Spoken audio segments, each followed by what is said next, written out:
আর যেটি বলছেন মেয়াদ বাড়ানোর কথা সেখানে, সেটা তাদের দেশের বিষয়, কিন্তু তাদের যদি অন্য কোনো উদ্দেশ্য থাকে শেখ হাসিনাকে নিয়ে, তো সেটা আমি বলতে পারবো না কোনো উদ্দেশ্য আছে কিনা।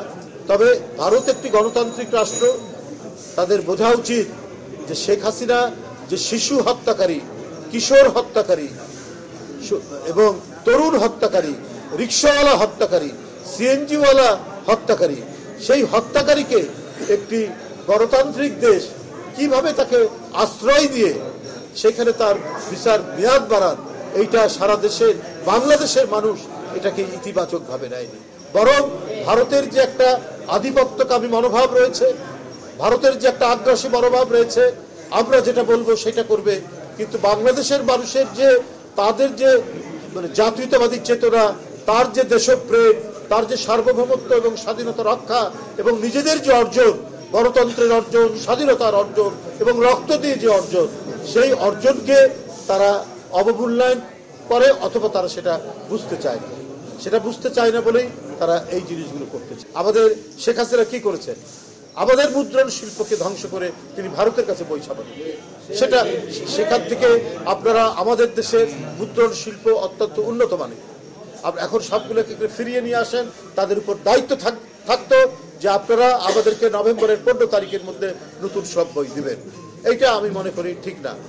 আর যেটি বলেছেন যে এখনো আমাদের দেশের যে মুদ্রণ শিল্পের যে যিনি সভাপতি বা আরো যারা কয়েকজন আছেন তারা এই কারসাজির সাথে জড়িত আছেন, এটা আপনাদের সংবাদপত্রেই এই সংবাদটি বেরিয়েছে।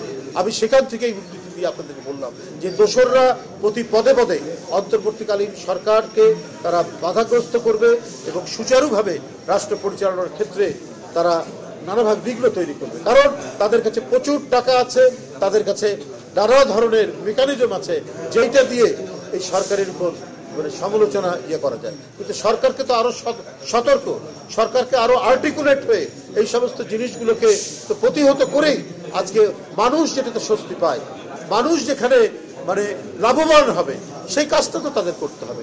উদরপিণ্ডি বুধের ঘরে চাপিয়ে দিলে পরে মানুষ এটা শুনবে না, কারণ এই সরকার তো জুনায়েদের রক্তের সরকার, আবু সাইদের রক্তের সরকার। তারা যদি স্রোতগতি হন, তারা যদি ঢিলে ঢালা হন, তাহলে এটা তো মানুষ এই জায়গা করবে না, মানে এটাকে ঠিকভাবে নিবে না, ইতিবাচকভাবে নিবে না। আর যেটি বলছেন মেয়াদ বাড়ানোর কথা সেখানে, সেটা তাদের দেশের বিষয়, কিন্তু তাদের যদি অন্য কোনো উদ্দেশ্য থাকে শেখ হাসিনাকে নিয়ে, তো সেটা আমি বলতে পারবো না কোনো উদ্দেশ্য আছে কিনা। তবে ভারত একটি গণতান্ত্রিক রাষ্ট্র, তাদের বোঝা উচিত যে শেখ হাসিনা যে শিশু হত্যাকারী, কিশোর হত্যাকারী এবং তরুণ হত্যাকারী, রিক্সাওয়ালা হত্যাকারী, সিএনজিওয়ালা হত্যাকারী, সেই হত্যাকারীকে একটি গণতান্ত্রিক দেশ কিভাবে তাকে আশ্রয় দিয়ে সেখানে তার বিচার মেয়াদ বাড়ান, এইটা সারা দেশের বাংলাদেশের মানুষ এটাকে ইতিবাচকভাবে নেয়নি। বরং ভারতের যে একটা আধিপত্যকামী মনোভাব রয়েছে, ভারতের যে একটা আগ্রাসী মনোভাব রয়েছে, আমরা যেটা বলবো সেটা করবে, কিন্তু বাংলাদেশের মানুষের যে তাদের যে মানে জাতীয়তাবাদী চেতনা, তার যে দেশপ্রেম, তার যে সার্বভৌমত্ব এবং স্বাধীনতা রক্ষা এবং নিজেদের যে অর্জন, গণতন্ত্রের অর্জন, স্বাধীনতার অর্জন এবং রক্ত দিয়ে যে অর্জন, সেই অর্জনকে তারা অবমূল্যায়ন করে অথবা তারা সেটা বুঝতে চায় না। সেটা বুঝতে চায় না বলেই তারা এই জিনিসগুলো করতে চায়। এই যে দেখুন না, আমি সংবাদেই পড়েছি, আমাদের দেশের মাছ ধরা জেলে, তাই না, তাদেরকে প্রতারণা করে তারা নিয়ে গিয়ে সেখানে তাদের সাথে খারাপ ব্যবহার করছে এবং গ্রেপ্তার করেছেন, তাদেরকে গ্রেপ্তার করেছে। তো ভারতের কাছ থেকে তো এটা প্রত্যাশা করা যায় না, কারণ যেখানে গণতন্ত্র আছে সেখানে আইনের শাসন থাকে, সবার ক্ষেত্রে সেই আইনের শাসন। কিন্তু আমরা দেখেছি বাংলাদেশের ক্ষেত্রে ওরা কোনো আইনের শাসন মানে না, ওরা একটা আগ্রাসী মনোভাব নিয়ে কাজ করে। আপনারা দেখেছেন গতকাল গেছে ফেলানি হত্যা দিবস, একটা কিশোরীকে কিভাবে হত্যা করে বিএসএফ বাংলাদেশে একটা মিথ্যা ন্যারেটিভ তৈরি করে। মিথ্যা ন্যারেটিভটা কি? মিথ্যা ন্যারেটিভ তৈরি করে যে বাংলাদেশে সংখ্যালঘুদের উপর মানে জুলুম হচ্ছে, কিন্তু ওরা যখন সীমান্তে গুলি করে তো ওখানে মুসলমানও মারা যায়, হিন্দুও মারা যায়। আপনার কি স্বর্ণারানী দাস, আপনার কুলাউড়া মৌলভীবাজার, তাকে গুলি করে হত্যা করেছে না বিএসএফ। তারপর জয়ন্ত আপনার ঠাকুরগাঁয়ে, তো ওটা কি? বাংলাদেশে আওয়ামী লীগ বিএনপি সংঘাত হয়েছে 5ই জানুয়ারির পর, কি বলে 5ই আগস্টের পর।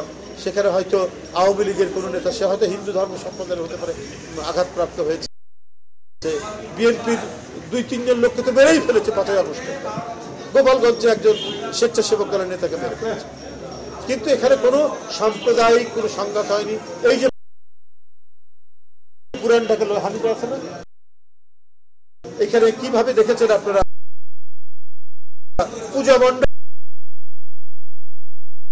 গত দুর্গা পূজার সময় আমাদের লোকরা কিভাবে পাহারা দিয়েছে,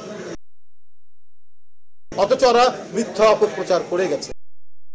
অথচ আমাদের দেশের প্রতি তাদের যে বৈরী আচরণ,